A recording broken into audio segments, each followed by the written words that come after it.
Linda Moulton Howe is a science investigator for us. She has won many awards for her environmental documentaries, and she's about to be up. As we go to air, I have received the following. I'm going to read it and let Linda comment as she best can. I've been hearing rumors of trouble in Arizona. Mr. Bell, we are experiencing a situation in Ash Fork, Arizona. Numerous local residents have lost livestock, the death of 17 horses, and numerous wildlife in the immediate area. The federal task force has interrogated us, and there's military presence throughout the area. ID not presented. We were told business cards were unavailable at the time. The symptoms are always fatal. We've been told this is caused by a, quote, unnatural toxin, end quote. Numerous residents have observed very late-night flights, helicopter flights, unmarked, unlighted aircraft flying low.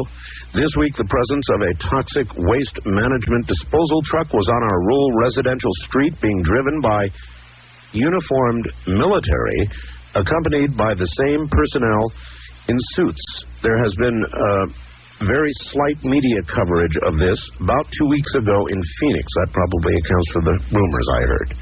He goes on, it has been observed a fine mist-like hairspray substance on the backs of many of the animals. The spray pattern seems to be intermittent within this rural area. I'll withhold the name, but I do have it and a phone number. Goes on to say, I've lost 3 of my horses to whatever this is, and other residences are available for your interview, other residents, I guess, of that area. So with that as sort of an unknown way to begin the program, here from Philadelphia is Linda Moulton Howe, who now has a copy of that also. Linda, welcome. Well, thanks, Art. This could be an important story to follow up on, and I will make a contact out there, and any of our Dreamland listeners living in Arizona who may have any information about this story of toxins falling on these horses and other animals and killing them in the Ash Fork, Arizona area, please contact me at fax number 215-491-9842. That's fax 215-491-9842. We're sorry we don't have more for you folks, but this hit us at airtime, and I just got it to Linda. Right, and it's important to let people know that this is occurring, and I will see what I can find out. And as soon as I have something, or maybe we can do something on Coast next week in addition to the fact that there are so many different environmental assaults around us now. Tonight, I have some answers to recent environmental mysteries, including the strange white stuff found in water near Whiskeytown, California, and the die-off of birds in Louisiana. But first, there is unsettling news this week from New England about a rare virus attacking salmon there. When the first boats from Europe arrived at American shores, there were millions of wild salmon in rivers from Maine to Connecticut. But now, there are only a couple of thousand left. And that is why this recent outbreak of what's called swim bladder sarcoma virus, seen only twice before in salmon, is especially tragic. All the virus-infected fish came from Maine's Pleasant River. Biologists have quarantined hatcheries there and have had to kill hundreds of diseased salmon. Some scientists speculate that the virus has spread from commercial salmon farms along Maine's coast, where every year thousands of fish escape from their crowded holding pens. Just as humans crowded together can spread disease more easily, those commercial fish carry diseases to wild salmon that have no immunity. Another disease has been destroying birds on the West Coast. One of the worst outbreaks of avian cholera in memory has killed more than 50,000 water birds in northern and central California, including the rare and beautiful Aleutian Canada geese that are already on the federal threatened species list. Fortunately, bird cholera is not typically transmitted to humans or other mammals. Scientists speculate that last month's cold weather caused birds to flock together in tight spaces of open water, which may have spread the disease, just like the salmon crowded in those Maine commercial fisheries. Also in California, Associated Press reported recently that a mysterious substance was discovered in 2 natural springs in the Whiskey Town National Recreation Area about 6 miles west of Redding. One of the men who discovered the strange stuff is Bud Ivy, Chief of Natural Resource Management at the Whiskey Town National Recreation Area. I asked him to describe this stuff. The world is getting to be a strange place. You're looking at a mass of stuff, and if you think of hair on a dog's back and expand the size of that hair to almost like a 1/16 of an inch, and 1.5 inches long, whitish, eggshell white in color. These are attached, look like, into the bottom of this soil, and they're filamentous, and they're in the stream of flowing water. And when you put your hand in the water and touched it, what did it feel like? Well, like a little slime, or barely perceptible to touch. I mean, it's very fragile. And then did it disappear where you tried to touch it? Well, you could actually lift it out and pick it out with your fingers and see something, but then it looked kind of like cotton, or,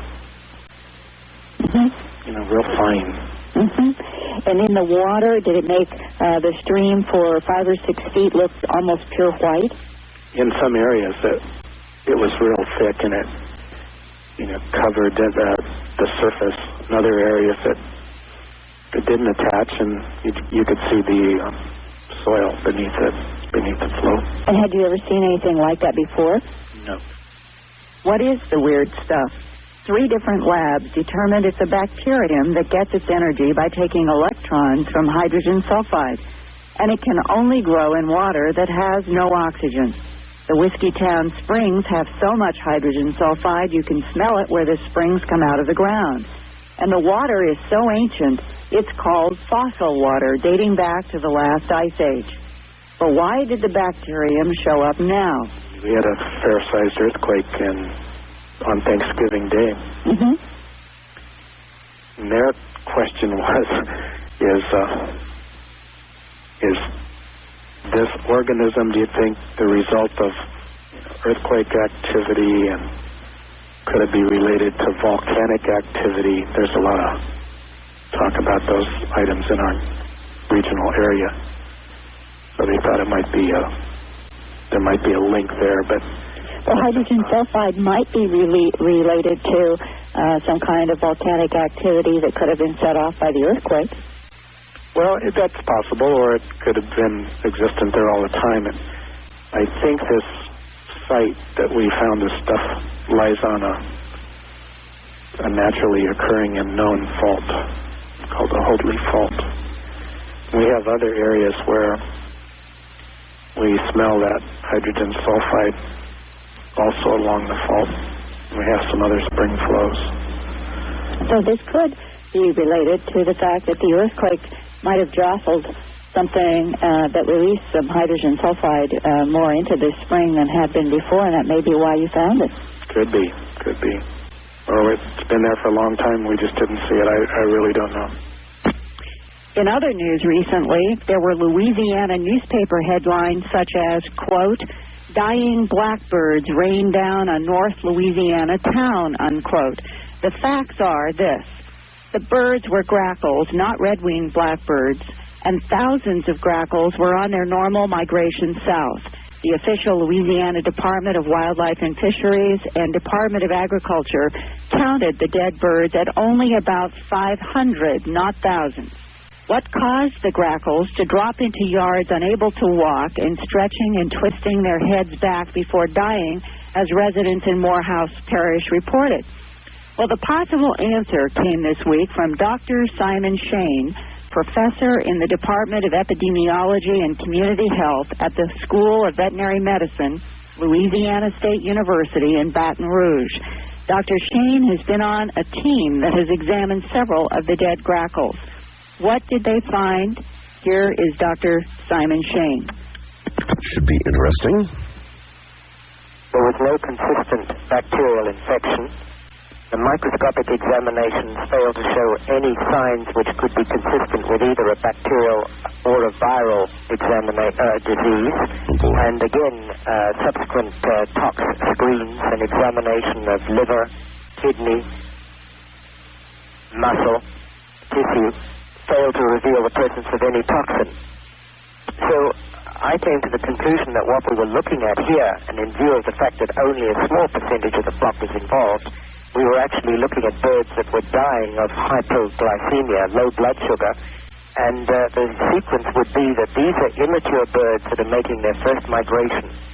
If you remember, about 10 to 12 days ago, there was a very serious weather disturbance involving the southeast and extending northeastwards, with very, very high wind and rain. In fact, I think the storm spawned some tornadoes which caused serious damage. Right. I believe that the birds that are affected were the outliers in the migration, the later birds. They were very severely buffeted, stressed, and strained by the weather. And when they came in, they were devoid of any fat, devoid of energy reserves, went down onto the ground. They did not eat, and they died. And in any migration, there will be a percentage of birds that die. And in view of the fact this is only approximately 400 to 500 out of, shall we say, 20 to 30,000 birds, that's not an excessive amount. What I think may have happened is that we may have had a clustering effect of these birds. And instead of these 400 or 500 that died being spread out over a large area of uninhabited land, we may have had a few coming down or clustering in areas where people would see them and pick them up. But I personally do not regard this as either a disease problem or a toxicity, based on the small numbers of birds involved, based on the complete absence of any lesions, the absence of any infective organism, and the absence of any toxin that we could find in them. Now, how often have you, in your work in veterinary medicine, heard of cases where birds would suffer these kinds of deaths from low blood sugar? Well, there are parallels in poultry where chickens with low blood sugar will show pretty much the same nervous clinical changes. Now, were you able to make any analysis of the blood in these birds to determine if, in fact, they were hypoglycemic? No, unfortunately, because all the birds that I have looked at or that have come in have been dead birds. And in your practice, have you ever seen grackles suffer this kind of die-off before from a low blood sugar?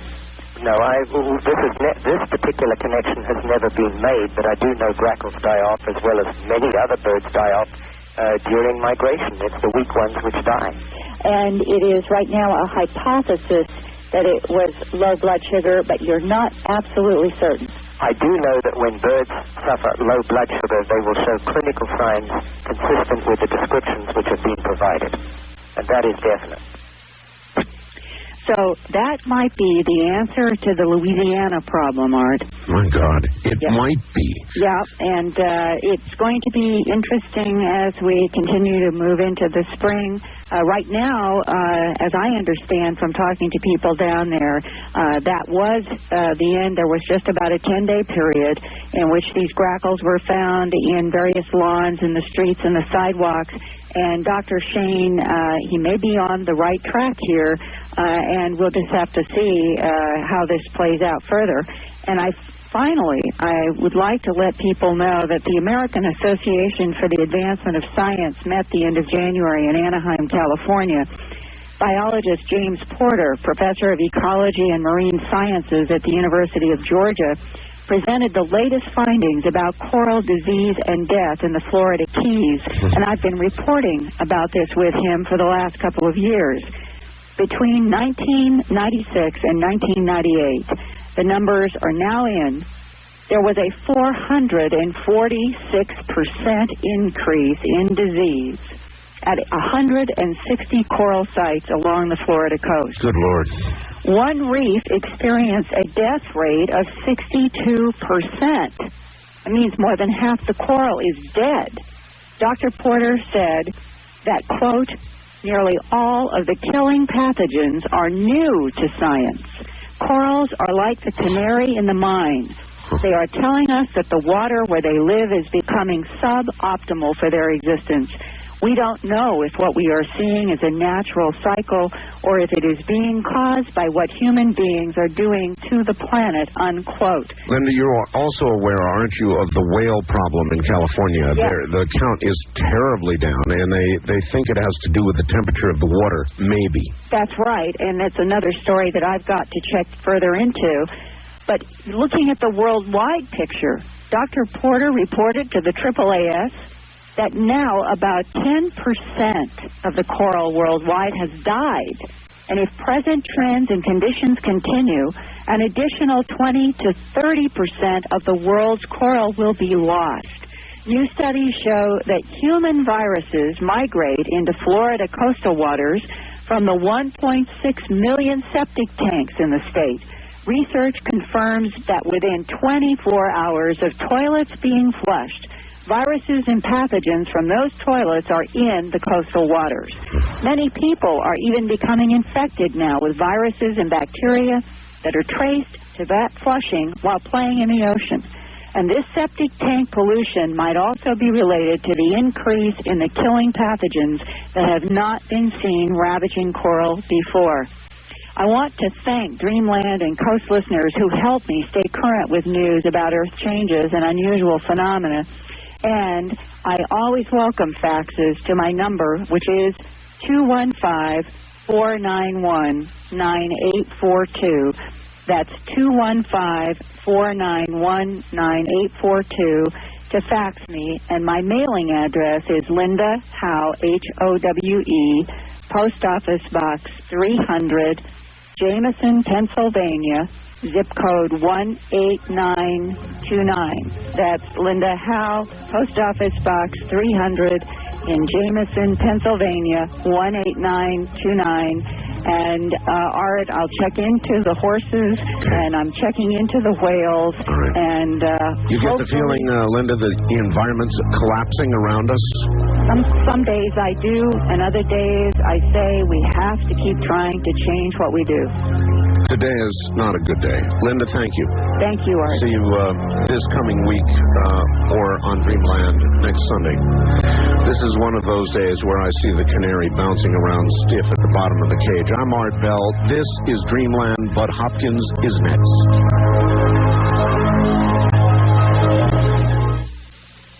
Online, of course, at AmericanGoldRose.com. Now comes Bud Hopkins, who should be familiar to all of you who listen to the programming that I do. He is author of Intruders, Witnessed, Missing Time. He is a remarkable man who has been in this field deeply and is respected by most everybody in it as one of its leaders.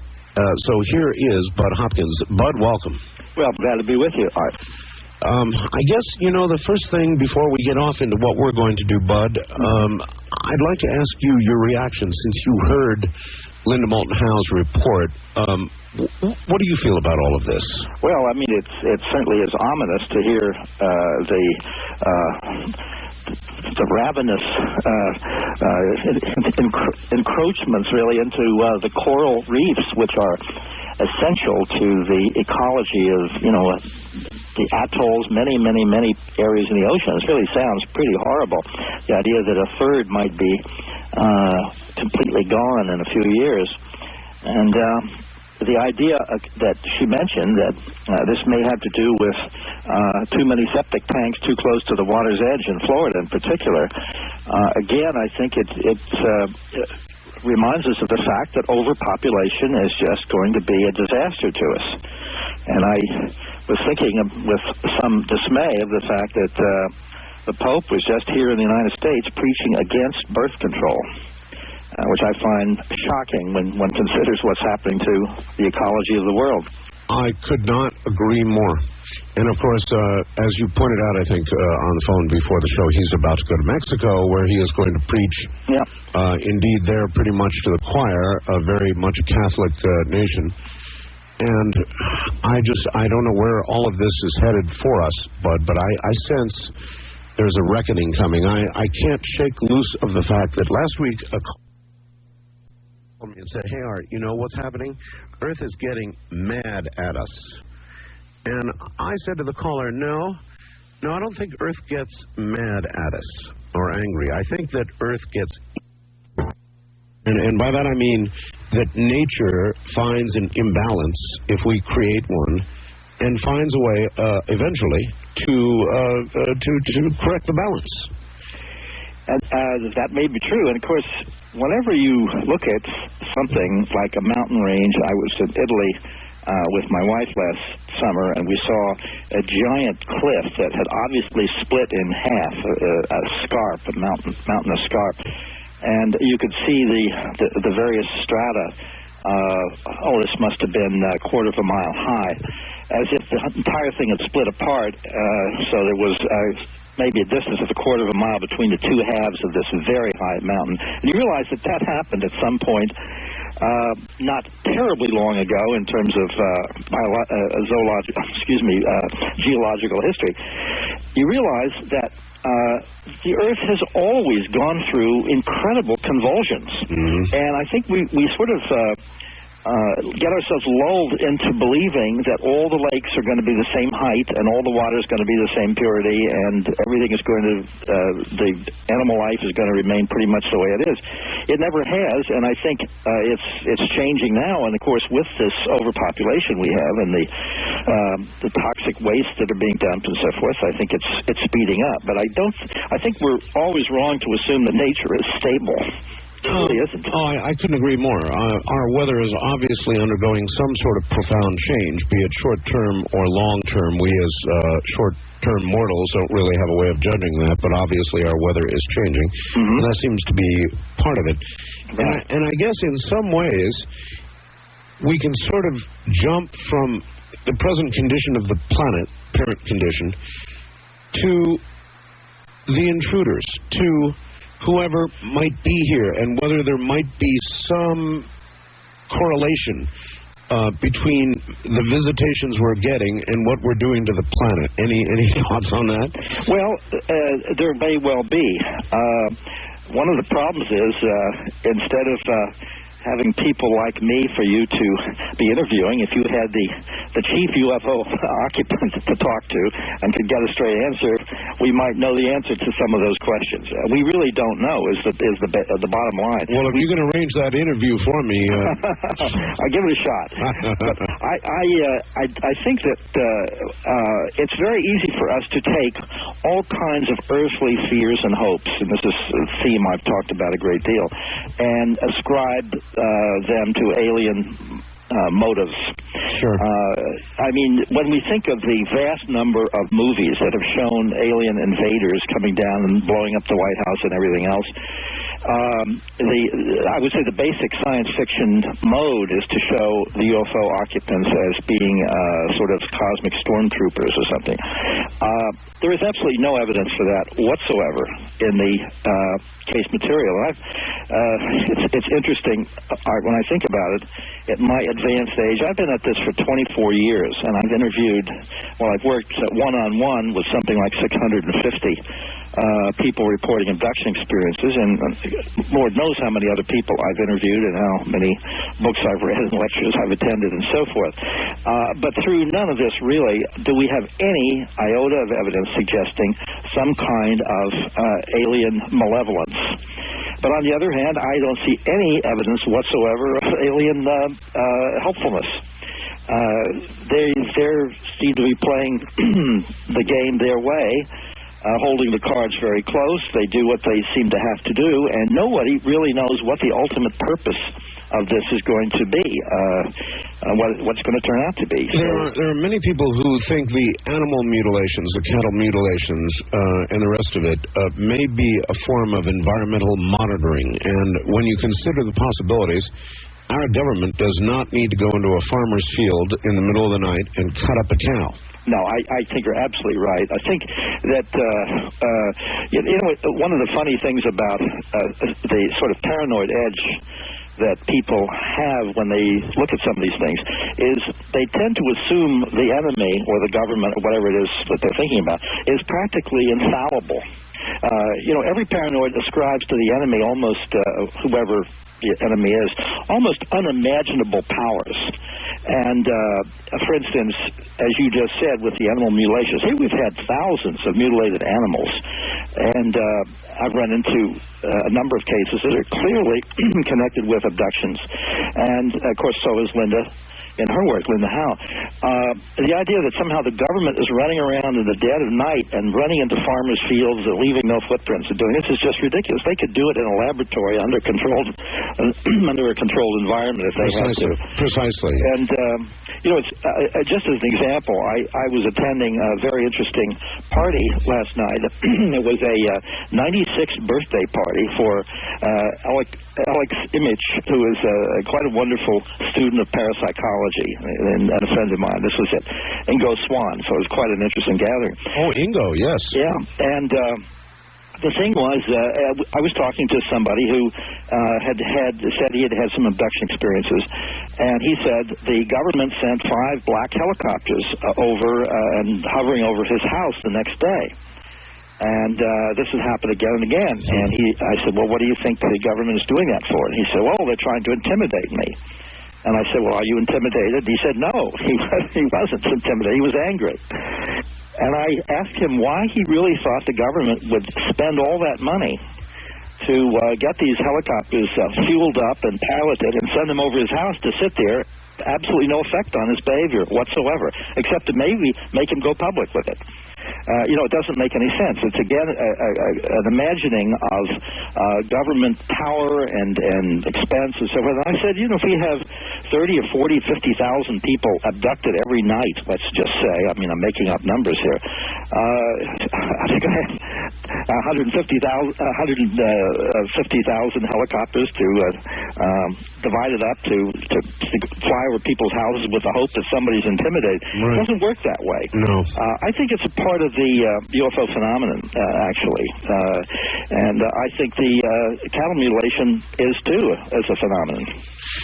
Boy.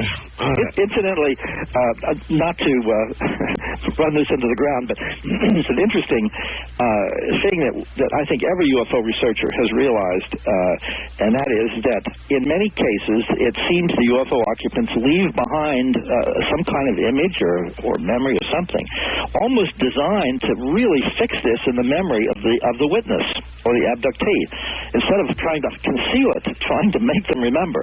And I was dealing with a man who was on a hiking trip in Spain, and he has probably had abduction experiences based on a lot of other things he told me. But he was taking a walk out into a rural village, and he said in the middle of this field, as he looked over, he saw a man walking across the field in a silk hat and tails and a white tie. Oh, my. This is in rural Spain. And he looked at the man and he thought, well, it must be a magician going out on a gig. He's got a job somewhere. He couldn't imagine what in the world this man was walking across the field. And he looked away, and when he looked back a second later, the man had vanished, and there were no trees or anything to hide behind. He just was gone. And he felt very uneasy, and when he came back to his inn where he was staying, he had lost some time. Now, if that experience was an abduction, and it might have been, I have no way of knowing that, but based on a lot of other things I've learned about this individual, who was a physicist, incidentally, it may have been. It's almost as if the aliens were saying, well, what can we possibly show this man to make him remember what happened to him? And whether it's a guy in a silk hat or a black helicopter or whatever, I do think that there are lots and lots of signs given to really ingrain the memory in the person's conscious mind. If something unusual happened, and I don't know why they do that. Oh, boy. I have no idea what to make of all of this, and I guess after all the years that you've been involved, you're still scratching your head to some degree as well. Right. This is where we have to pick this up, I think. All right. That we know now a great many things about what happens to human beings in these experiences. When I first started doing research in this back in the middle 70s, I discovered things like the screen memory situation. And do you want to explain to people what that is? I'll explain what this is. Well, I'll give you a very graphic example. A woman was driving home, and she had some odd experiences in her childhood, but she did not connect this following experience with UFOs until much later on. But she was driving home, and she said this cow came over to her car. This is at night. And the cow looked in the window of the car and had big soulful eyes.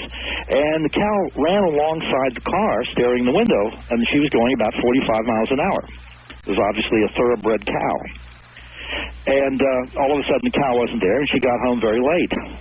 Well, she didn't see a cow looking in the window of her car, that's for sure. But it's as if in a UFO abduction experience, a person can be made to see something. This is played in on the brain from the outside. And maybe this is something which will make the person remember the experience consciously, at least the unusual quality of it. Or maybe it's a way of concealing the fact that this wasn't a cow, it was a little gray man with black eyes. And the screen memory, which is very, very common, another woman I was just dealing with recently was driving along, and at night an owl came down, a big owl, and its wings were folded. It wasn't flying. It came straight down, landed in front of her car. She had to stop, driving a Volvo. And she said the owl just stood in front of the car and stared at her over the hood of the Volvo.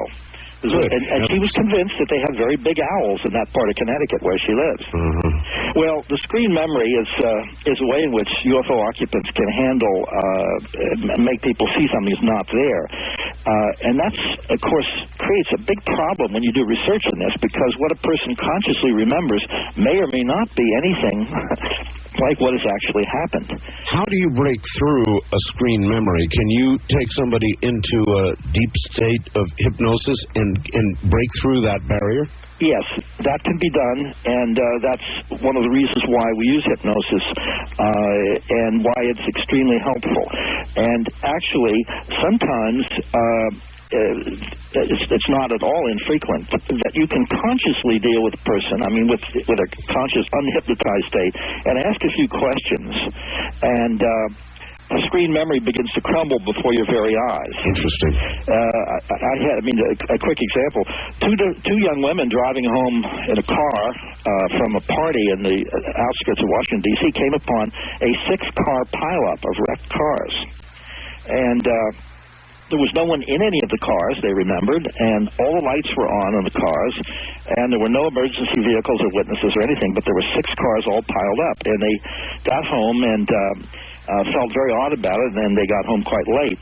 And each one, not suspecting anything beyond a big wreck of cars, communicated with their parents by telephone. They were college kids, and when they called them, they said, gee, we saw the strangest thing last night, and reported the same story. But what happened is when they looked in newspapers for it, and they, made some inquiries, there was no 6-car pileup. And I began asking questions such as, I said, well, did you stop to see if anybody was hurt? Of course. Well, no. Why not? Well, and they sort of looked at each other. Well, it was kind of spooky. I don't know. I said, well, I imagine that you stopped at the first telephone and you reported this accident in case somebody was lying on the floor of one of those cars bleeding. Right. No, it didn't. I don't know. Well, why didn't you do that? Well, the more they began to examine the fact that their own behavior made no sense whatsoever. To them. To them, yeah. And also the fact that, I said, isn't it unusual that all the cars would be wrecked and have their lights on? Maybe one car would have lost its electricity or something in the wreck. And I said, was there a lot of traffic there? Because you don't get a 6-car pileup unless you got traffic. No, there was no car around. It was deserted. And every question I asked made them doubt that what they had seen was a 6-car pileup. And under hypnosis, separately, both women remembered a landed UFO, and it was actually an abduction. They had stopped. But the point is that the fact that they remembered both of them remembered exactly the same image, lets you know that this is not a self-generated false memory. What it is essentially is a memory that's imposed upon them from the outside. Right. Let me stop you for a second. You said that each one of them then later, under hypnosis, yes, recalled seeing a UFO. Yeah, it was a landed UFO. Now, that's very interesting, because one great charge, of course, with the John McFair and all the rest of it is that There can be stings, there can be lies, there can be imagination injected into all of this, but for both of them to come up with the same story seems rather far-fetched. Yeah, well, it's of course one of the big false stories put out by debunkers that this is some kind of fantasy that takes place in a single head, because I've got cases involving 7 people at once. They all remember abduction case. They all remember everything happening in the same way.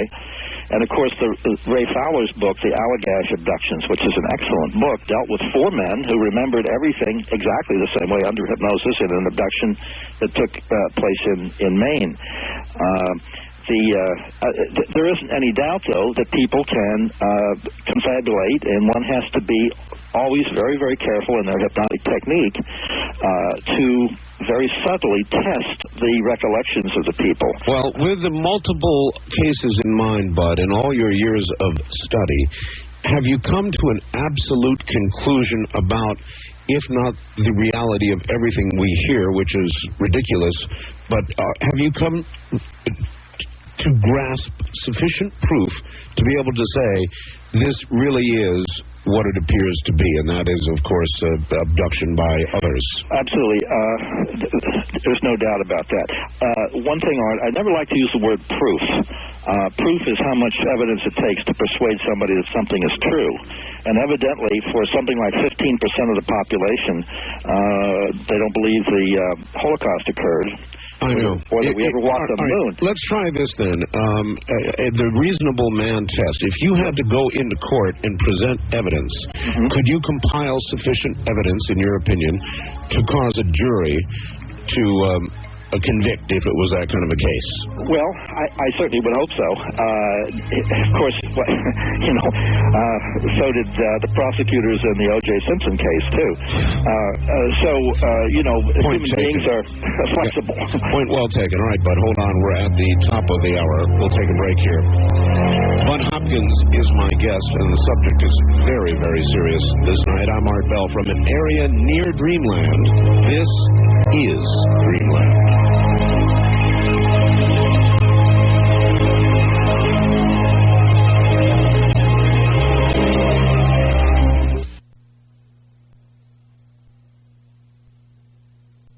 The busier you are, the more you treasure it. Ask about the sale on gold. All right, now it's back to Bud Hopkins. And Bud, here's a question that I've got for you. With all your years of research and with the environmental distress that we're having right now, it might be useful to try and understand the motive of the visitors. There are a lot of people in ufology who think that, yes, things are collapsing around our ears, and these guys are going to come down and save our asses. So it might be useful to know what you know about what their intentions are. Well, Art, there doesn't seem to be any way we can talk about what their ultimate intentions are. I have to say there are, 1,000 theories. I don't think we can look to them necessarily to save our asses, as you put it. I don't think that we can do that. Although I fully understand the human need for us to want to think that. Yes. But you see, there isn't any doubt in my mind that UFOs have been flying around here for quite some time, and certainly in the 20th century, we have many, many sightings going back into, just in the short term, going back to World War II. And yet I don't know of a single solitary Jewish man, woman, or baby saved from the Holocaust. I don't know that there was any intervention in trying to prevent the Allies from dropping the atomic bomb and killing so many Japanese people. I don't see any sense that there's been any kind of intervention on any level. So if you look back over past history, and you realize they've been here, but apparently have not done anything to alter things, at least anything that we can see. Then do we presume the prime directive, to use a Star Trekism? Right. Yeah. Well, that's obviously a rationale, but it doesn't necessarily mean that there's any truth to it, or that, for instance, in the Prime Directive, that they necessarily would try to help the environment either and intervene there.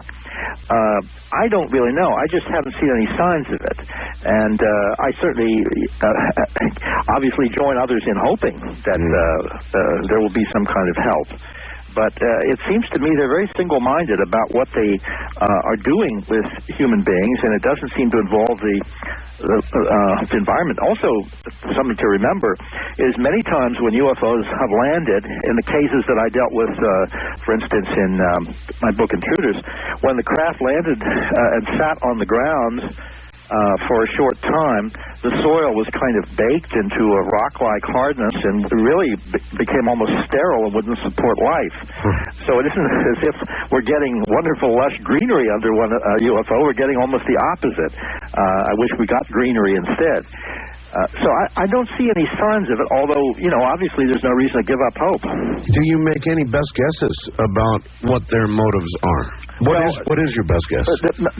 My basic theory, which I presented in Intruders, and it's certainly been, I would say, accepted by the majority of abduction researchers, is that they have reached some kind of evolutionary dead end and need our DNA to revivify their own species. God, I'm beginning to wonder if that wouldn't be the blind leading the blind. Well, it might be, but from a DNA point of view. The interesting thing is that we have now, in terms of the writings of a lot of futurists, the sense that with cyberspace and the net and so forth, as time goes on, our brains should expand, according to the evolutionists, and our bodies will become less muscular, less physical, really, less sexual, that as our genetic engineering is refined and in vitro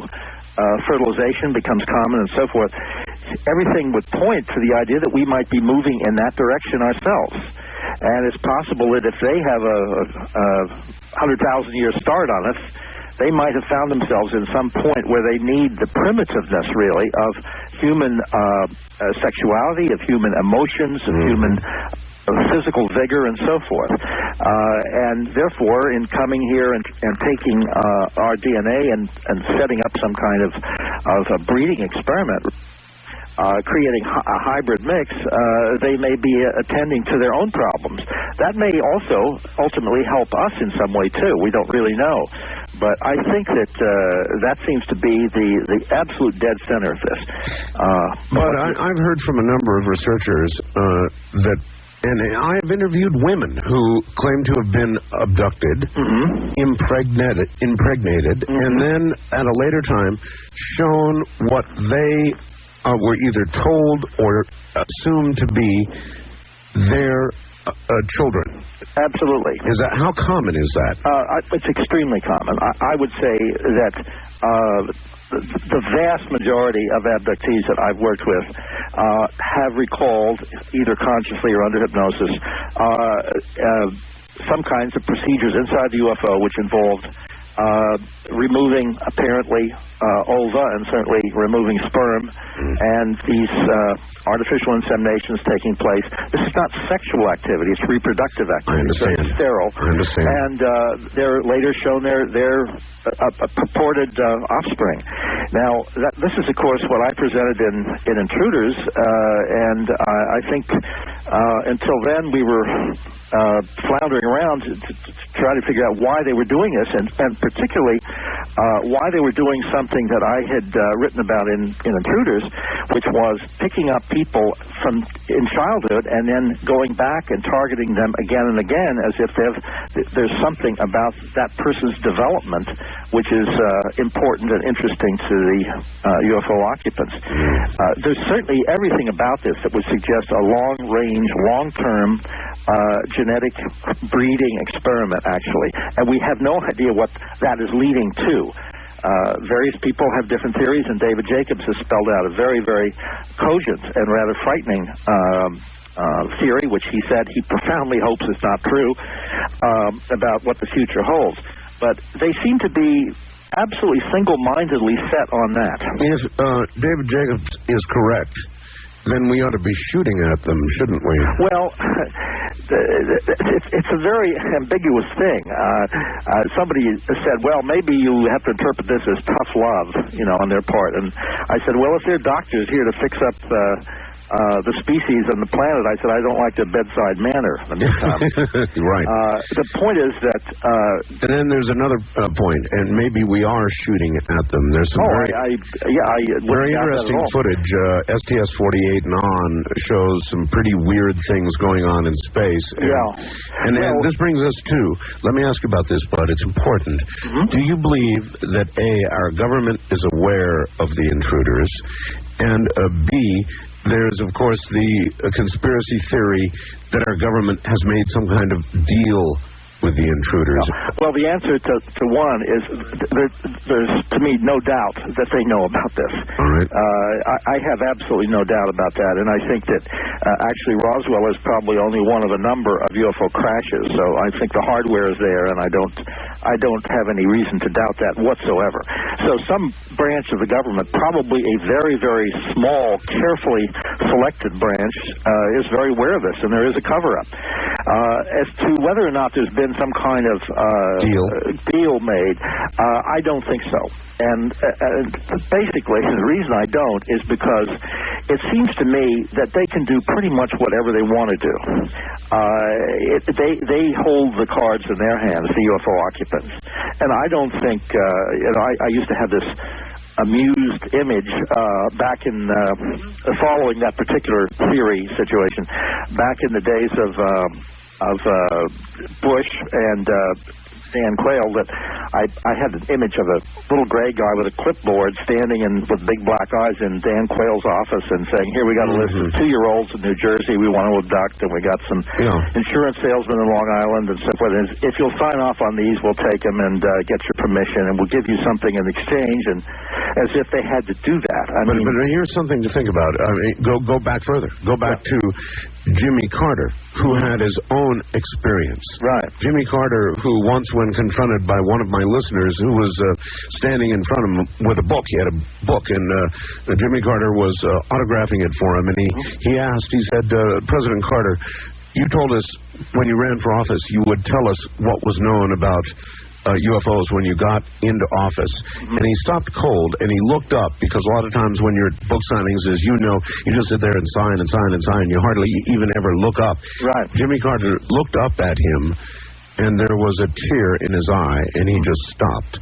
Then there's Reagan, who 3, 4, was it 5 times, said, what if our Earth was forced to unite against an enemy from out there? That's what Reagan said. Now, right, and plus he had, I believe he had a UFO sighting himself. Yes. And, in other words, were the presidents close to this information? Were the presidents informed, or is it some off-the-shelf, in-the-basement operation outside of government, elected? Well, Art, frankly, I don't know the answer to that. And one of the reasons I think we've made a great deal of progress in understanding this whole crazy business is that we followed Alan Hynek's suggestion, which was to specialize. And I specialized in UFO abductions. I was talking to Linda Howe once, and she was, of course, specializing in animal mutilations. And I said, well, I don't get many dead cows on 16th Street between 7th and 8th Avenues in Manhattan. Right. So it's very hard for me to deal with that subject. When it gets to government cover-up and who's doing what, I have enough information, and some of it from case material that I've looked into, including one UFO crash, which is an extremely interesting case. It's not yet been made public. But I have enough information to have no doubt that the government, some branch thereof, has picked up the pieces, so to speak. Whether or not Jimmy Carter knows, or Reagan knew, and so on, or Bill Clinton, I have no idea whether this is some sort of self-contained thing. Well, thank you for mentioning Bill Clinton. He one of the first instructions, in fact, the first instruction he gave was to find out 2 things. Who killed Kennedy? And whether there really is anything, what knowledge we have about UFOs. Apparently, he was satisfied on neither point. Right. Well, my guess is that this is so high up in its secrecy quotient, really, that probably some self-appointed or government-appointed some earlier time MJ-12 type of thing, type of organization. If it isn't MJ-12, there would have to be something like it. Might even feel empowered to conceal this from the president on the grounds that until something breaks in a dramatic way, that there's some sort of communication, or we know what the aliens' ultimate goals are, if we could trust them. That the president is kept uninformed. Who knows? We do know, for instance, it's a historical fact, that Harry Truman had not been briefed on the atomic bomb as the Vice President of the United States until he succeeded Roosevelt after Roosevelt's death. Good point. In April '44. Nobody told him he was the Vice President with a very sick president. He didn't know a damn thing about it. Now, this can show you how compartmentalized intelligence communities can get.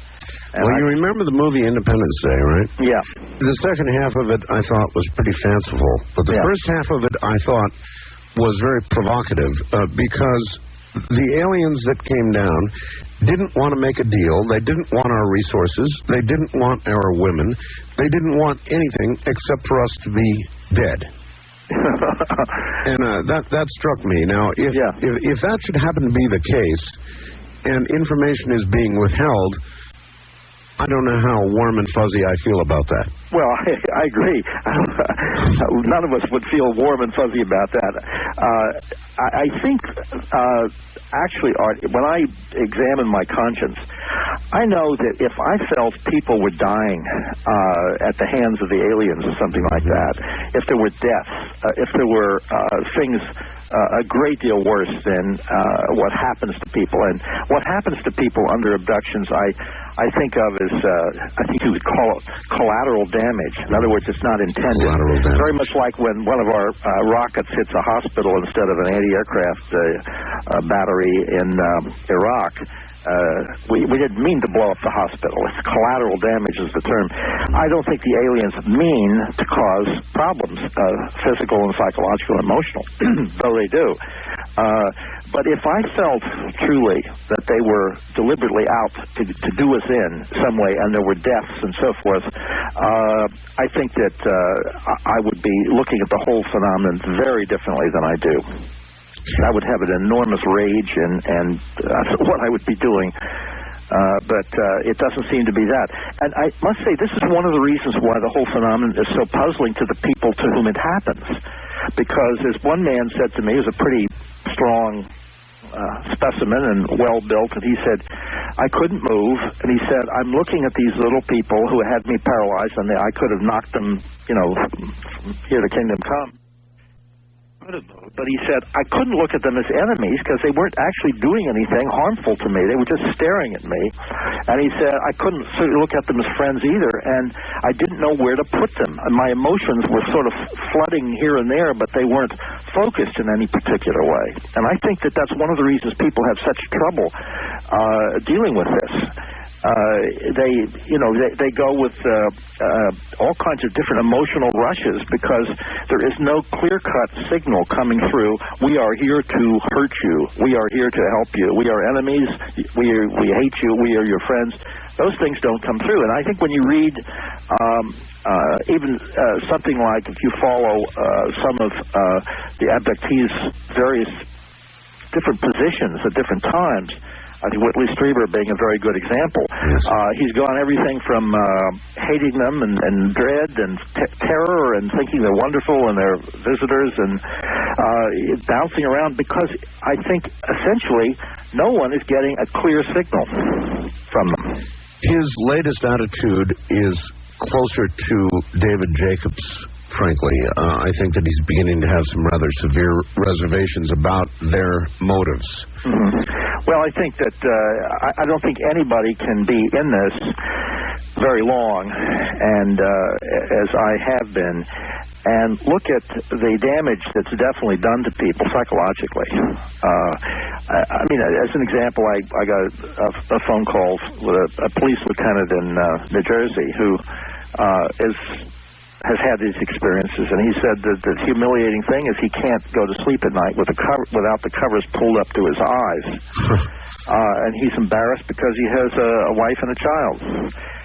The windows have to be closed. He has to have a gun there. I mean, now this is a man in his 40s, and you could multiply this by thousands of cases where people have been traumatized.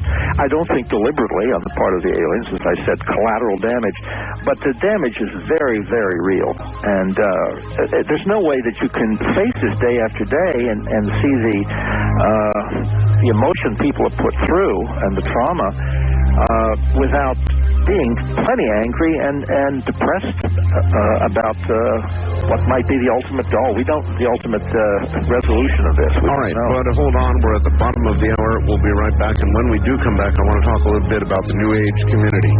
And again, reference the movie ID4. We'll be right back. This is Dreamland.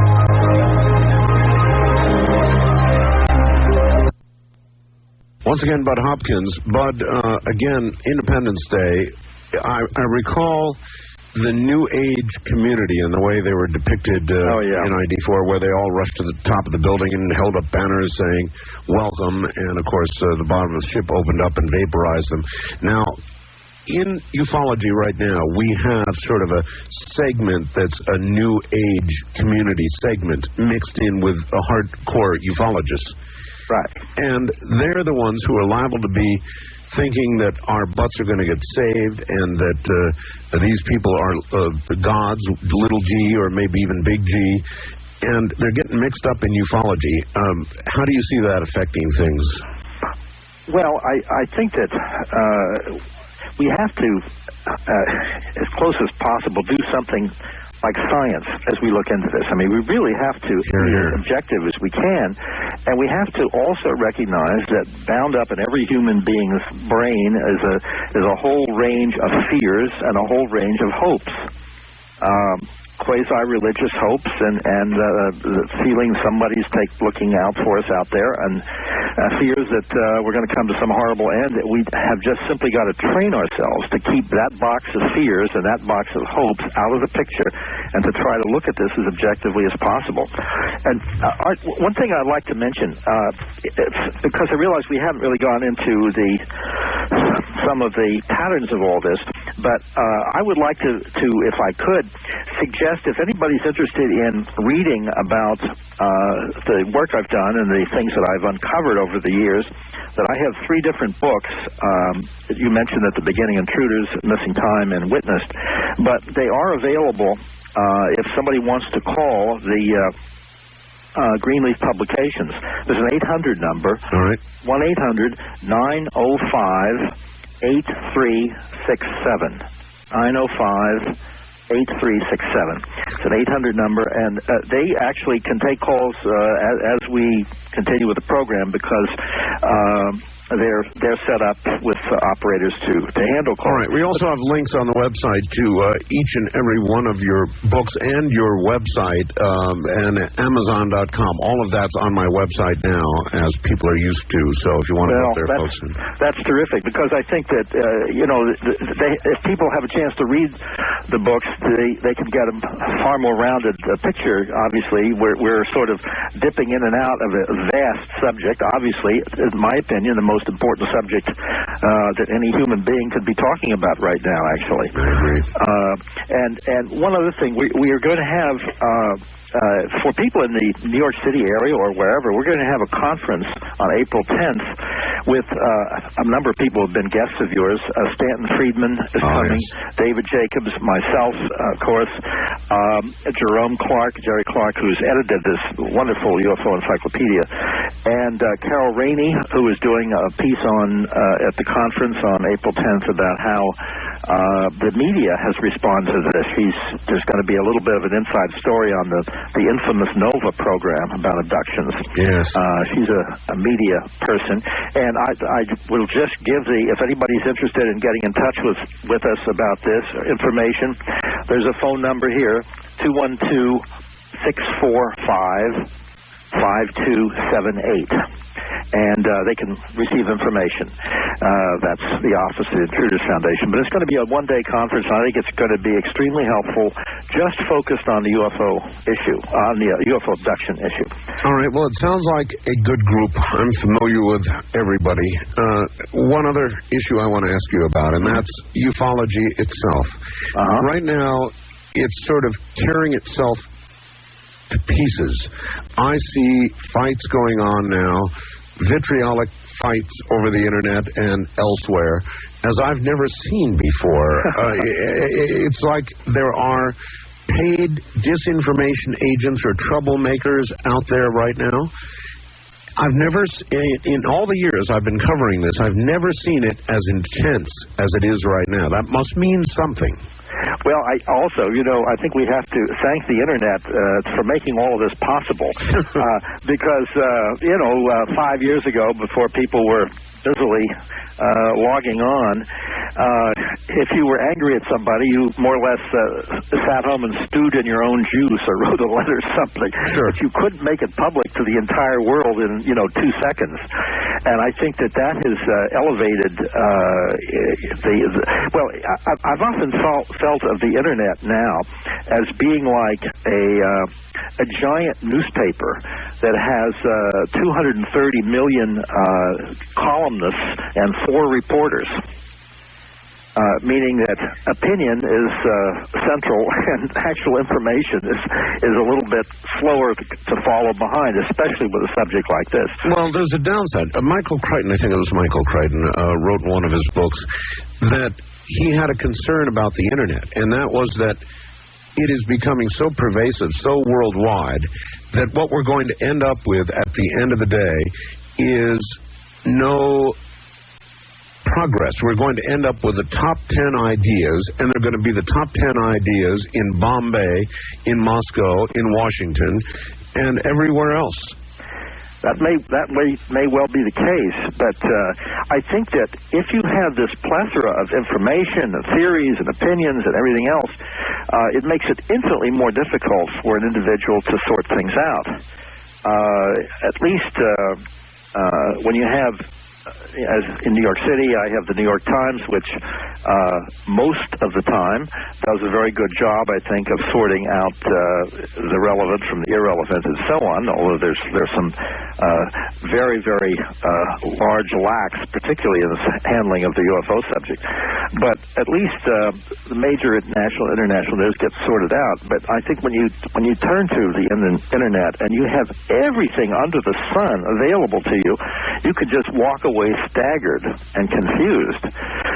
I don't know what the answer to this is. I'm not trying to say abolish the Internet, but the point is that I think it's made it oddly more difficult for people to be clear about things than it was earlier. We imagine, we talked about it a little while ago, the possibility of an off-the-shelf in-the-basement operation sort of managing all of this information right now. The Internet, of course, would be an ideal place for any disinformation to be distributed and for any infighting to be instigated. Yeah. You agree? Well, yes, except that because of the mass of stuff on the Internet, I think it's harder for disinformation people to be dominant. In other words, they're only one more voice in a gigantic chorus. One more, but consider, for example, the Kennedy assassination. If somebody who had the absolute truth about the Kennedy assassination walked to a podium and told the absolute truth on national television, we wouldn't, it would be one more conspiracy theory to put on the pile, unreachable already, of conspiracy theories. Yeah. And you'd never know the truth when you heard it. Exactly. Well, that's why I say it makes things more difficult in a strange way. When you think about the way a peasant lived in 1620, going to bed when it got dark and waking up when the sun came up, and the range of choices that man had, that family had, the range of possible mates, the range of what that person could do with his life, the range is incredibly tiny. But now we're so expanded by the mobility, the new technology, the affluence of this country, and the internet and so forth, that we're just almost paralyzed with the range of possibilities. And I think, in a certain sense, what's probably a very good thing is that I think government handouts in general are less effective now. It's one reason why we have really, actually, I think, smaller government now than we did, say, under Dwight Eisenhower, where the government spoke with a stronger voice because there was very little else to listen to except the television news and the big newspapers. But now you've got so many voices talking, I think the government is less powerful than it was. It can be a disinformation agent operating as you've just described, could obviously create mischief, but I think much less mischief than what could have been created, say, in the Eisenhower era. Okay, well, let's talk about a little mischief for a second. PBS has a well-respected program, a science program called NOVA. They did a show on abductions that not everybody who's listening right now may have seen. Tell them what happened, Bud, with NOVA. Well, this was... bearing in mind now that PBS is supported by the people and by our government. Yeah. Well, the thing was that they came to me and wanted me to, in a certain sense, present new cases and it would be the feature of the program. I realized ultimately that I was the target. John Mack came in at the end as a second target, but I'm afraid I got the brunt of it. And what did they say about you? This is what they did. I said, let's avoid any cases that involve hypnosis because hypnosis is always attacked. Let's just deal with the cases where people remember things consciously. Sure. And as an example, we went to Florida to look into a case that I had never met the people, but I had received letters. They filmed interviews with these people talking about what they remembered consciously having happened, the abduction of their children. And the husband in this particular family described for the cameras how he was paralyzed. He went down. He was lying on the floor with the cameras filming him. He was paralyzed and trying to move a knee to hit the wall to wake up his wife because there were two aliens standing within 3 feet of him, and he could see at the end of the room a couple of other occupants floating his 4-year-old son out the window. And this is enormously dramatic, enormously moving. And it was all filmed. At some point, they asked me to do a hypnotic session with the mother of this little boy, the wife, to show something about hypnosis. So we did.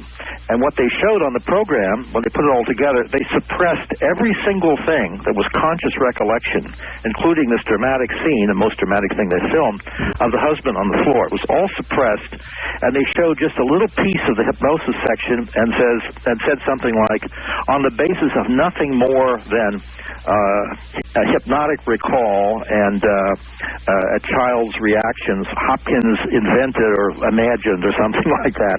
They'd use the word invented. An abduction experience. Well, I recall the family. I mean, it was, and on top of this, one last thing, and I don't want to get going on this, but because I still am so angry.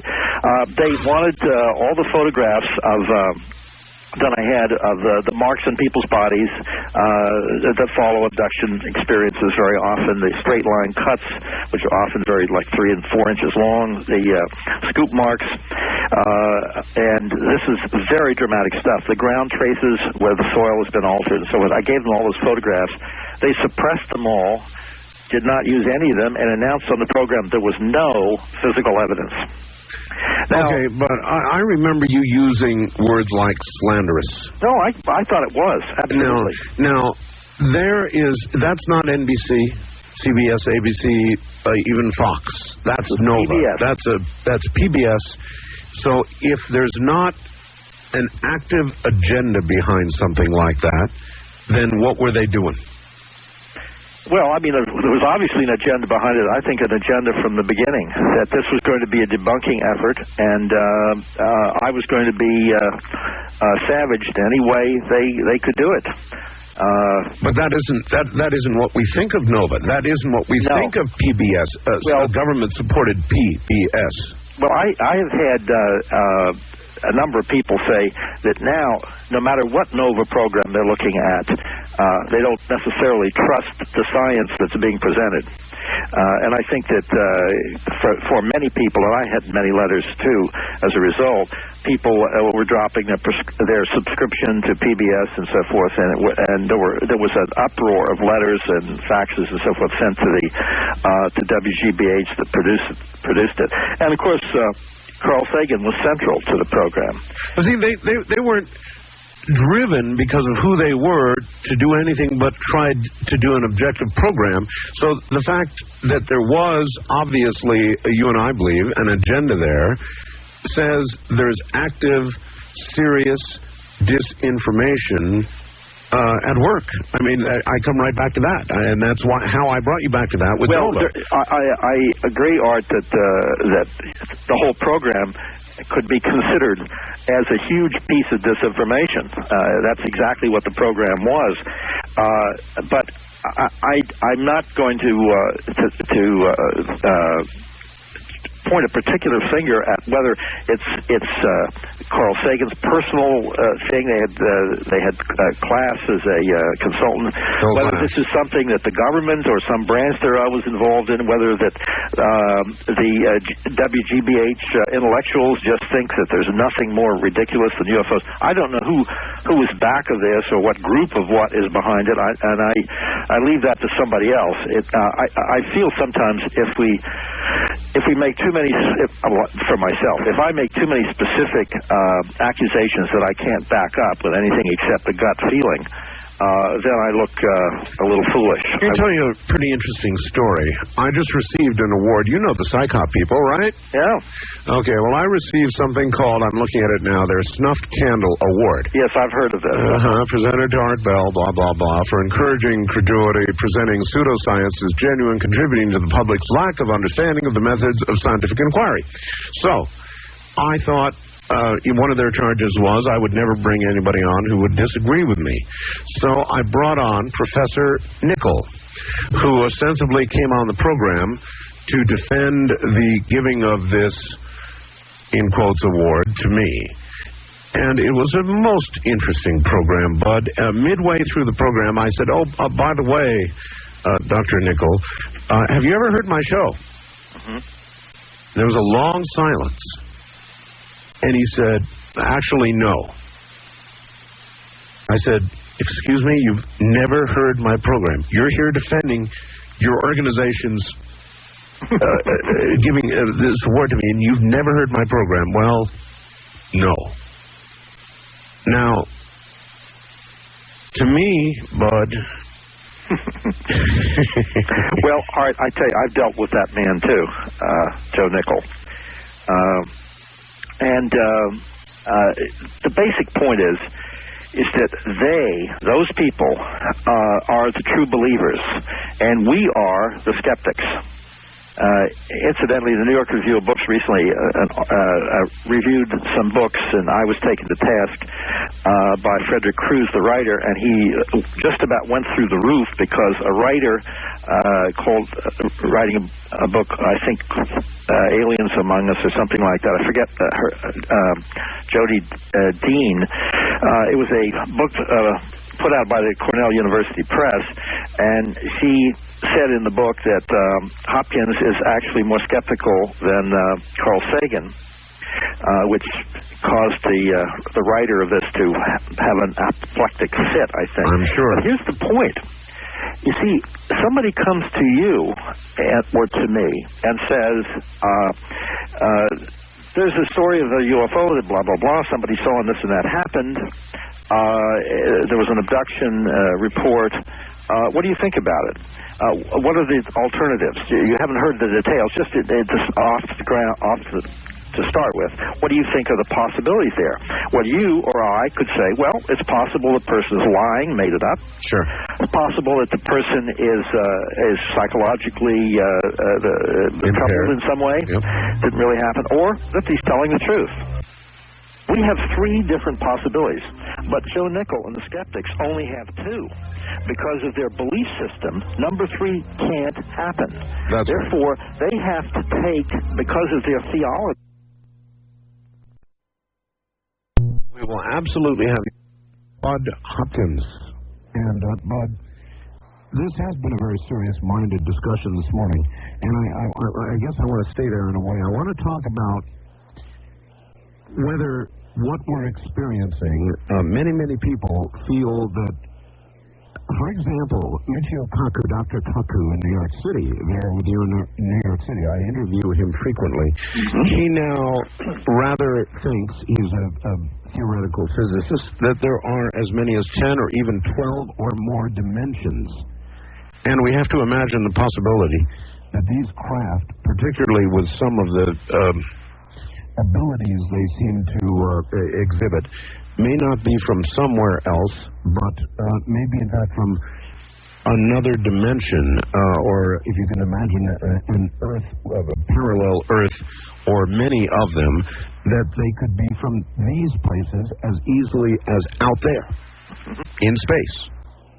Well, it's certainly an intriguing theory. We've had many theories over the years.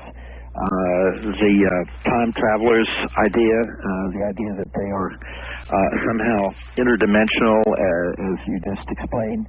There are all kinds of possibilities, and I really don't know much what to say. I have a funny remark to report of a friend of mine, Ted Blocher, who had been in theater for years, and somebody asked him once, when the UFOs are seen and then they leave, they disappear, where do they go? And he said, I don't know, maybe they go behind the scenery, which is a sort of a, I suppose that's a metaphor for moving into another dimension. But one thing I'd like to bring up are just on exactly on this point, which I find extremely interesting. But one thing I'd like to bring up are just on exactly on this point, which I find extremely interesting, and that is we have many reasons to believe, many case reports, that suggest when a person is abducted that the UFO occupants, the craft, and the abductee, or plural in some cases, are somehow rendered invisible. No one can see them. Are they in some other dimension, as you explain, or what? Is it some sort of technology? Or even more mysteriously, Bud, that sometimes one person sees them and the other doesn't. Right. Well, if that happens, it implies, I think, that the other person is somehow connected with the phenomenon in one way or another. Right. But I just wanted to report a case that was extremely interesting to me. I was visiting Australia a few years ago, giving lectures, and after a lecture, a couple came up, and they were rather upset because some of the things I had been saying in the talk intersected with experiences they had had. And they asked me a few questions, and they were quite nervous. Very nice couple. But at one point, the wife said, well, have you ever seen anything like this? And handed me 4 photographs, snapshots. And all the snapshots were in a sort of red, as if when you print something and you print it in a 4-color process and you only get the red going through first, that's what they look like. And I said I hadn't seen anything like this, and I said, were the other pictures in the same little film similarly affected? She said, no, just these. And they were pictures having to do with a trip that they made when they took their children to a playground, very small children. Mm-hmm. And the first picture showed actually the children climbing on the slide. And I said I'd never seen anything like this. And the woman said, well, it isn't the red color that's the problem. She said, we are supposed to be in these pictures, and we're not. Oh. And I said, what do you mean? And there was a photograph of just a view out over the water and a sidewalk, and just a sort of a dumb, blank picture. And she said, my husband and the 2 children were standing here posing, and I took this picture, and when we got them back, we weren't in the picture.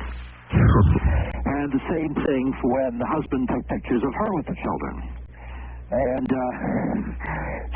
this was a number of years earlier. In other words, the children, the pictures had been taken 10 or 12 years before, a little longer than that, I think. And I, of course, got very intrigued. And I said, well, what did you think about that day on the beach, on the playground there by the beach?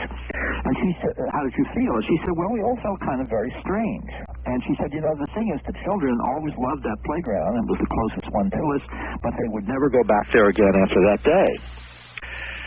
So I began to get extremely interested, and at any rate, I spoke to the husband and wife at some length later on, and without telling them anything about my suspicions. And at one point, the wife agreed to do hypnosis. The husband was not there. And what she described is after she took the picture of her husband and the children, and she gave him the camera, they moved to a slightly different location, and he was taking the picture. And she said, all of a sudden, under hypnosis, with a lot of trepidation, she said, we're going up. She and the two children, straight up. And under hypnosis, as a little sort of false lead, I said, well, does your husband shout, that you're going up? That's the leading question. She said, he doesn't seem like he's moving. He's frozen holding the camera. Good Lord. And up they went, and she could see the craft, and they went into it. Now, this is a playground on a Saturday afternoon. I hear you. Outside Brisbane.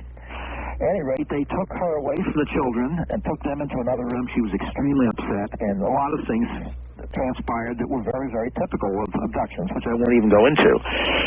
At the end of this, down she goes again with the children. They're reunited in sort of a hallway in the craft. And she can see her husband down there still standing with the camera up to his eyes. And when they go down, the husband puts the camera down, and they all walk over, and they don't remember anything more about it, and they get feeling very odd and go home. Well, what I was able to do finally was to do hypnosis the next day with the husband, who was very reluctant. And as he was taking the pictures, he was feeling a sense of dread. And then all of a sudden, he said, they're going up, and he was in tears. He said they don't even look surprised. They were frozen. So, again, I asked a little leading question deliberately, because it was what I call a false lead. I said, I imagine you turn and call for help. He said, I can't move. I can't do anything. He's holding the camera up to his eyes. And I said, well, I assume some people come over to you after a while. See if you're all right. He said, I don't think anyone can see me. Now, I have cases like this, and of course his recollections totally intersected with his wife. They were very, very frightened people by what happened. Now here we have talk about your situation of dimensions. Yeah. Try to figure this out physically. Yeah. You have an invisible man at that point with an invisible camera and invisible film taking a photograph of invisible people, and yet what turns out on the film is actual picture of the surroundings with the invisible people not in them. Now, I have no idea what, and I'll just give you one more example. These are some of the things, incidentally, that we're going to be covering when we have the conference of some length. This is just hitting a high point here. But a woman who I've worked with who's had abductions experiences, Katerina Wilson, got off a plane in Chicago at O'Hare, and she went into the restroom right after she got off the plane, and then went over to wash her hands in the sink, and it was one of those sinks which has an electric eye which activates the water. Right. Puts her hands down, nothing happens, and she had squirted out the soap on her hands. She waited, she felt, well, it was broken or something, and she waits till somebody moves away from the sink next to her and moves over to there, puts her hands down, and still nothing happens. She tries 3 or 4 different places and the same reaction, and then she walks over to a baby changing table which had a little sink, and you could manually turn on the water, which she did, and she washed the soap off, but she got this very strange feeling that something was very, very wrong, and she walked over to a young woman and faced her. The woman was standing there combing her hair or something, and she said, "Can you see me?" And there was no response whatsoever. And when she went outside, she called her husband to tell him that she had gotten back, and he said she had arrived in Chicago, okay. And he said, well, your plane must have been a couple hours late. And she said, no, I just got in. And he said, well, that's impossible. It's supposed to get in at 3 o'clock. It's now 5 o'clock. A situation of missing time. In the middle of O'Hare Airport, where apparently her physical presence, which was totally natural to her, she looks in the mirror, was unable to affect the electric eye connections on the water faucets. There's a lot more to that case, but I have other cases too, which would suggest that when the abduction is taking place, and this is why they can take place in the middle of the city, any place, and cannot be seen. Like the big one in New York City that you have told us about. Exactly. And the one in New York City is an exception to this. They deliberately wanted it to be seen. That's the very interesting thing about it. The case that I wrote about a witness, which is of extraordinary importance because it shows an alien desire to affect actually what political figures believe and understand about their reality. But I think that the fact that it was seen was a deliberate choice on the part of the UFO occupants. What we're looking at in these other cases is that somehow something kicks in. Who knows what the technology is or what the issue is of different dimensions or something. But at some point, the individuals are rendered invisible, as are the UFO occupants. The lady in the bathroom, one would presume, had somebody been there with a camera, she wouldn't have been in that photograph. Yes, exactly. I think that the fact that the electric eye activators on the water faucets were operating very much like a camera in a certain sense. Sure. There was nothing in front of them to break the beam. No physicality. No. So that really gives some credence then to this whole dimensionality argument. Well, I don't know exactly what aspect of it, because obviously we're talking about things that are so highly theoretical. It's very hard, and I'm not a theoretically inclined person. I'm not a big speculator, as you might guess. I try to pick this up by the human side, what happens to people, and I guess objectively then I would ask you, do you give equal credence to the possibility that these are dimensional beings or dimensional shifts that are occurring equal to they came from Zeta Reticuli or some other system through space and in a lot of time? Well, actually, in a certain sense, I just tend to avoid making a guess. I don't discard any theory here, but equally possible. My issue really is that we don't know exactly what we mean by either of those statements very clearly. No, we don't. And one of the really sad things is the late Scott Rogo made a quite unfortunate remark when he said that he didn't think that the UFO's occupants were extraterrestrial because, he said, they're not doing what extraterrestrials would do. Now, as soon as you say that, you're sort of stated the problem. Who knows he didn't what an extraterrestrial would be like or would do or what? He didn't happen to go on and define that, did he? No, he didn't. And of course, it just shows to me how sort of endlessly complicated it is to speculate on these issues, because it's like trying to discuss what other colors they may have on different planets that we haven't yet seen. It's a highly complex series of hypotheses that we have to consider. I leave that to the physicists and to others, and I go about my business working with human beings and trying to help them through whatever they've been through. How do we get, you live in New York, how do we get, say, let's take the New York Times as an example. How do we get these publications or major networks to begin taking seriously what we know is really serious? Well, I think all of us have been slowly eroding over the years the assurance that these publications have that such things should be ridiculed and dumped.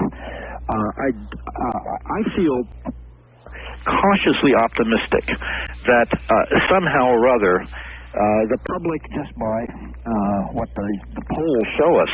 The public understands that something is going on out there which has not been explained successfully by the debunkers or the government or anybody else. I think that's a given. The public knows that. Sure.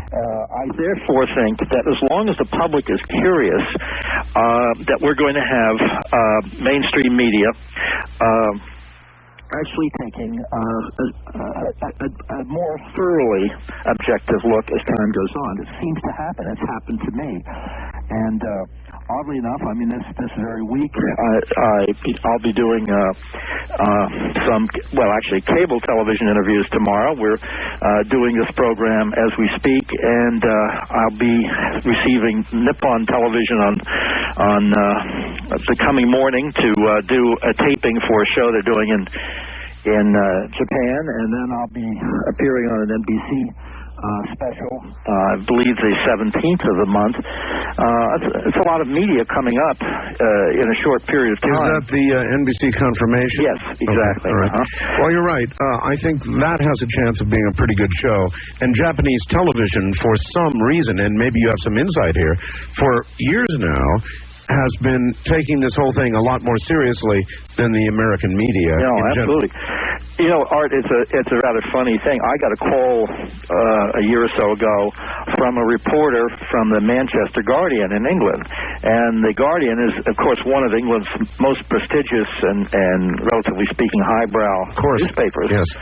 And he said, Mr. Hopkins, I'm calling because I'm curious to know if you can answer a question, why do you think the mainstream media is becoming more interested in this subject? And I said, well, you're calling me. Why don't you answer the question yourself? Why did you pick up the phone to call me? Because it's extremely interesting. Slowly but surely, if one person, one media source expresses an interest, other people get interested too, even to ask why the first one was interested to begin with. So I think we're making progress. I think it's slow. I think it's going to be obviously very gradual. But having been in this since, having been paying attention to it since I had my UFO sighting 35 years ago, actually 1964. In those 35 years, I mean, it's been an unbelievable shift in media paying attention to this, and I feel cautiously optimistic. But still, the New York Times, the good old gray New York Times, just simply cannot bring itself to accept the possibility something may be going on. Well, chuckle as they may in the audience, and though I present a lot of material that may or may not be true on my programs, I have a very open forum here. I am very much a skeptic, with the exception of one thing. I've had one very close encounter sighting myself, and you cannot have that. About 4 years ago, you can't have that happen to you without it changing your life in really measurable, serious ways. No doubt about it. Same thing happened to me. So other than that, other than what I saw with my very own eyes, and my wife saw, thankfully, at the same time, about everything else, I'm skeptical, and I if I can't put my hand on it, I can't declare it to be so, but I feel it, and I know something's going on, and I guess that's about where you are. Yeah, exactly. Incidentally, in my list of media, I just did the Roseanne Barr show on Monday. So oh, you did? One more thing that I forgot to list, and of course, shows like that. I'm curious. She's been after me to come on. How did she treat you? Well, I liked her. I found her to be very genuine and funny, and obviously she's, as a comedian, she'll sort of take something funny and play with it a bit. But she seemed genuinely interested, and there was an extremely funny remark at the beginning. She says whatever comes into her mind in a real way, not just trying to be outrageous or something. But an abductee, young man named Jesse, who Okay, we're at the bottom of the hour, so hold that story. We'll be right back. Bud Hopkins is here. Time is short. This is Dreamland. Almost interrupted myself to say, all right, back to Bud Hopkins. That's machines for you, Bud. The talk show mind hears a second of silence and jumps in automatically. I'm suffering with that. Well, all right, so this is a relatively new phenomenon. This whole disappearing thing, invisibility, in effect, you're the first to bring this to my attention. Well, it's something that actually David Jacobs, I think, was the first person to make this public in a lecture he gave, perhaps 8 or 9 years ago out of Santa Barbara. It's something that I think many, many investigators have suspected. But until we got this evidence via the photograph and the fact that the water faucets would not work with their electric eye, beam, whatever. That's sort of physical, mechanical evidence that such things are happening. But we've had, over the years, so many cases of people seeing UFO occupants or abductees or whatnot just disappear before your very eyes. And we never understood whether that was just the person's perception, as if their imaging was somehow damaged or a reality, yes, or whether they simply did vanish. And I think we have to face the idea that such things do happen. I have a case too, which is not investigated at all, but it's just a report. But it's just intriguing in this context. That a woman and her daughter told me about this, was driving in through some very dense fog, going very slowly, and they crashed into something, which they could not see, and stopped the car. And when they got out to look, the hood of the car was dented in a very perfect curving line, as if something that was bulging and curving had been sitting there, that they had run up more or less underneath and dented their car in, though they couldn't see it, as if it was in fact a craft sitting there.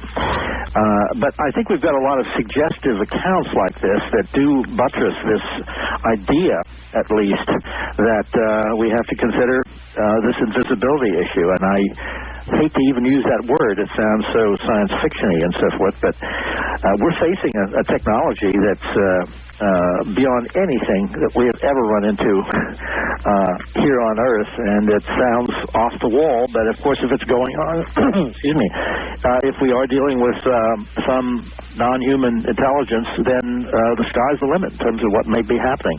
All right, I'd like to try a couple of quick calls. First time caller line, you're on the air with Bud Hopkins. Hi. Hi, Art. Yes, sir. Where are you? I'm in Sumter, South Carolina. All right. Welcome.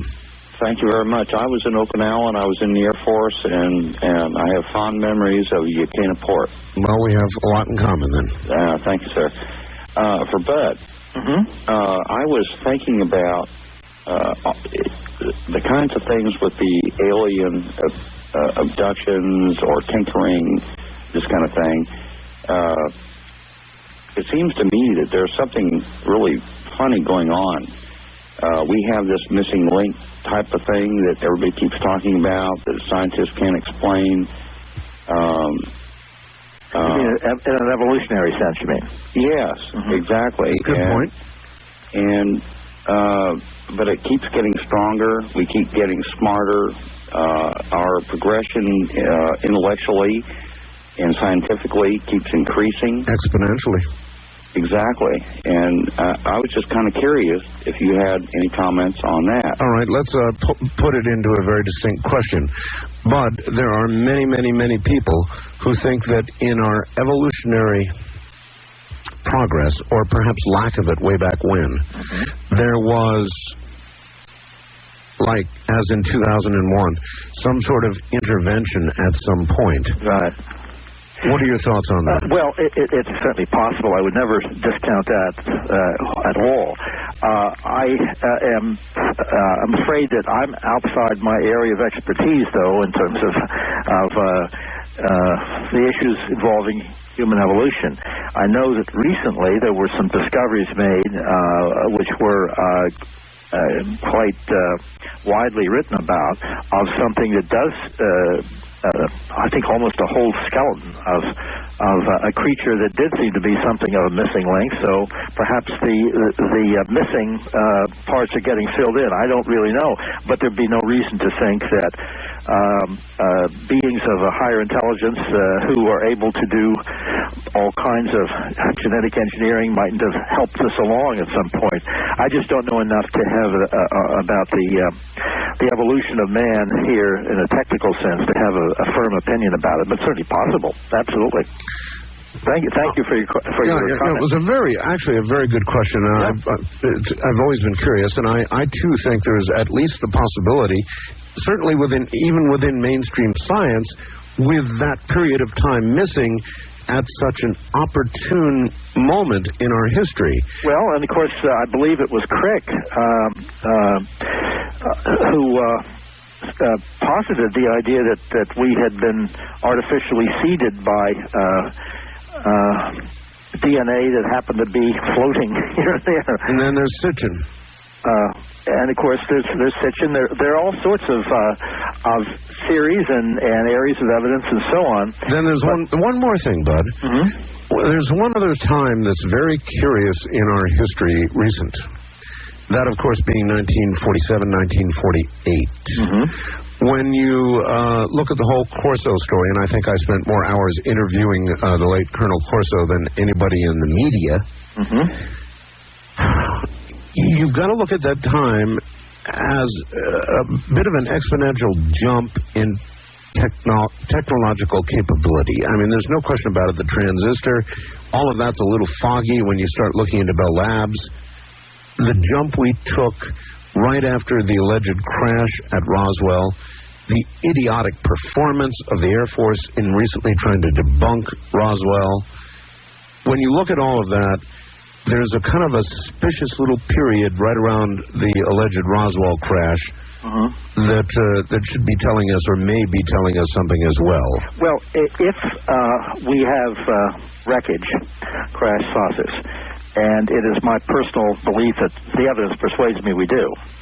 And if we have scientists who have heads on their shoulders, and we certainly do have such scientists, they did come up with the atomic bomb and all kinds of other things that helped us win World War II, for better or for worse, I should say, in terms of what they've come up with. One has to assume that the minute that material was recovered at Roswell or wherever, it was taken into a closed area, and it was researched from one end to the other. And who knows what sorts of things might have come from it. My problem with Colonel Corso's story is that he is basically saying nothing was done until 1961, right, until they gave him a cardboard box full of stuff rattling around. Well, right. I don't think that happened, frankly. He may have been involved in something along the way, but the point is, by 1961, the research would have been incessant. I mean, what do you think of Vannevar Bush, who would presumably have been involved in it, and a number of other absolutely top-flight scientists? Every scientist in the world who had the necessary expertise and clearance would have wanted to get into the act and given up everything else to work on that alien technology. And I suspect that probably did happen, but I don't think that Colonel Corso was centrally involved, because I don't think 1961 means anything as a date. Perhaps not, but 1947 may. Oh, I think absolutely. Well, but you know, when there's a plane crash nowadays, like the TWA flight and so forth, every little scrap of that plane is dug up from the ocean bottom and brought into a giant hangar and reconstructed. The place is locked up, and people devote the rest of their lives to trying to put the damn thing together and figure out what happened. I suspect that happened in 1947, 48, 49, 50, and by the time we got to Colonel Corso in 1961, I think he would be, if he was involved, I think he would have been a footnote in the whole thing. That may well be so, but even when it comes to our terrestrial aircraft, I would remind you that TWA Flight 800 was reconstructed in in the way you just suggested, people are still devoting their lives to it, and we still don't have real answers. Exactly. No, there are many theories that have emerged, but nothing. It's one of the really strange things. But it happens as an automatic thing. We just do that, and I'm certain.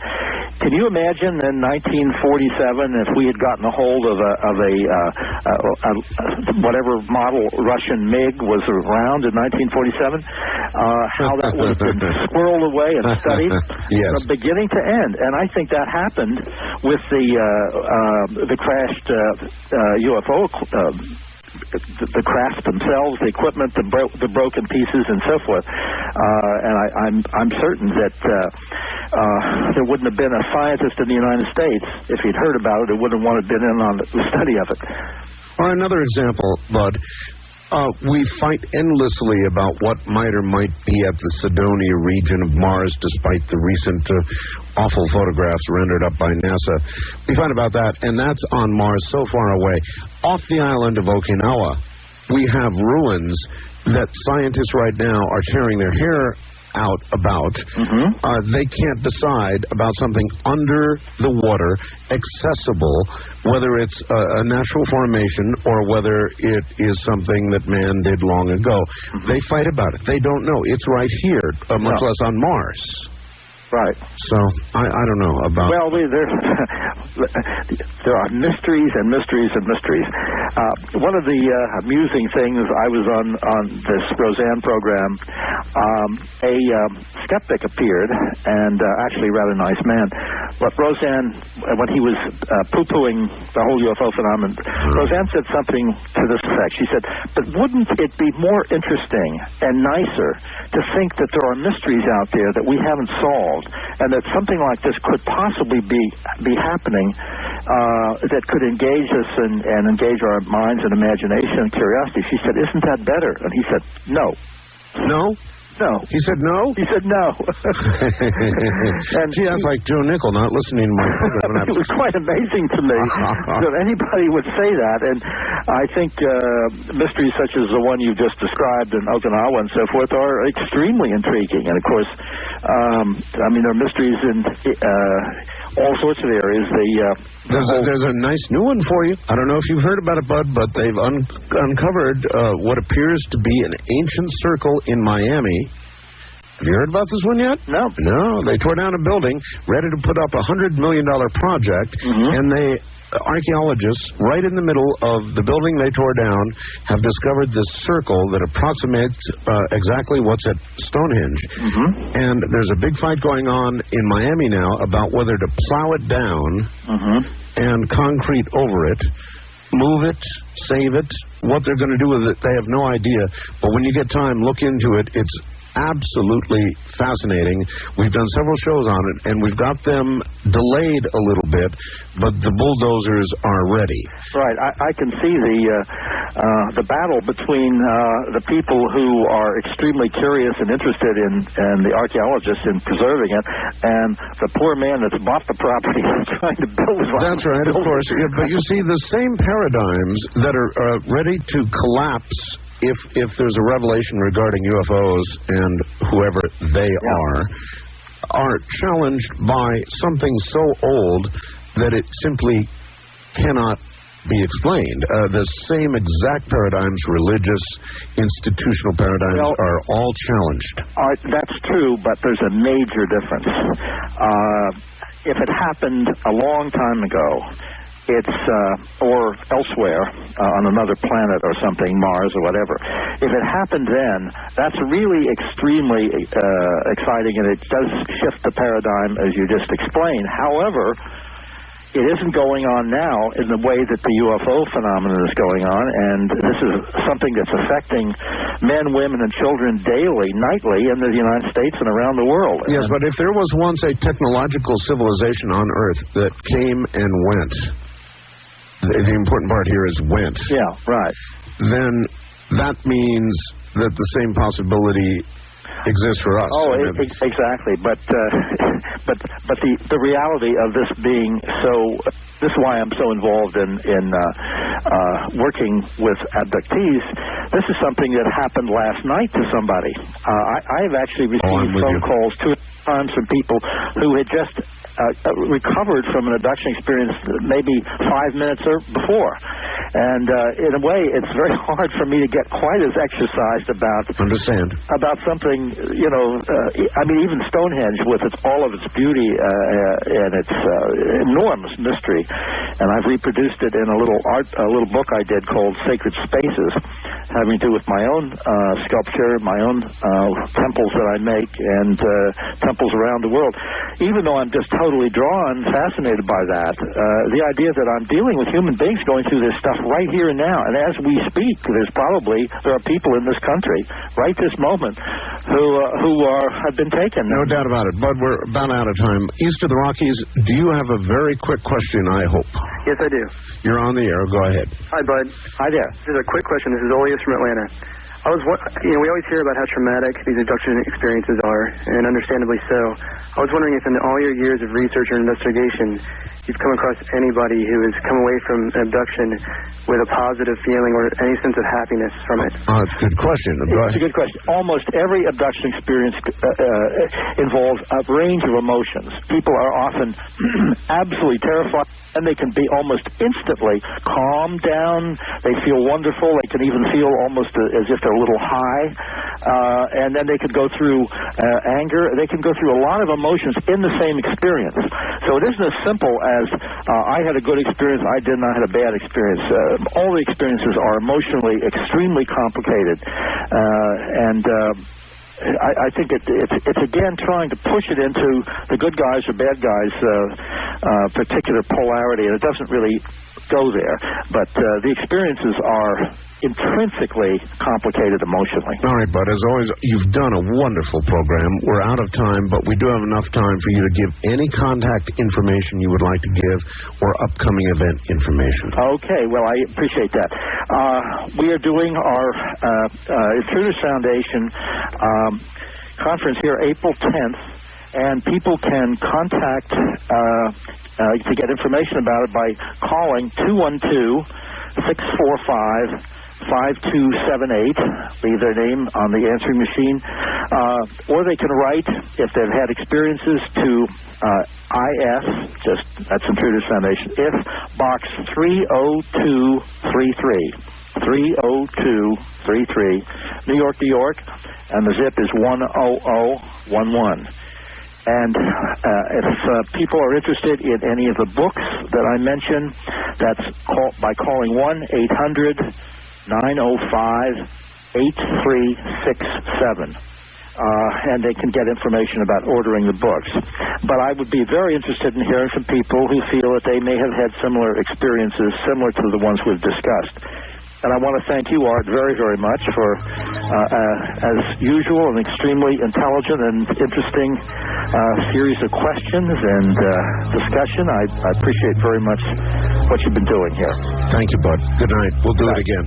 Take care, my friend. That's Bud Hopkins, folks, at the top of his game. No question about it. I'm Art Bellin for tonight. That's it. From an area near Dreamland. Good night. This has been Dreamland, a program dedicated to an examination of areas in the human experience not easily nor neatly put in a box. Things seen at the edge of vision, awakening a part of the mind as yet not mapped. Yet things every bit as real as the air we breathe but don't see.